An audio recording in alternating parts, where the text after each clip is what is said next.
Hi students, for question number 3, use this last video. I'm not going to do this, but I want you to imagine what would happen if I drew the line up again, but spun the board super fast.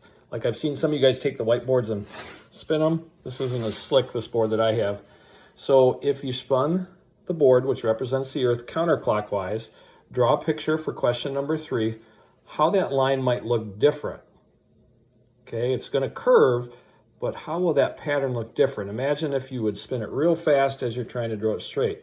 Then the other part of question 3, think about how you would draw the line if you spun it counterclockwise, drawing a line straight up, looking from the southern hemisphere. So imagine if you could spin this real fast, how that line would look different, and draw what you think that line would look like. Make sure you guys read the little article at the bottom of the page, and make sure you're ready for the Jamboard discussion when we have that coming up next. Thanks, guys.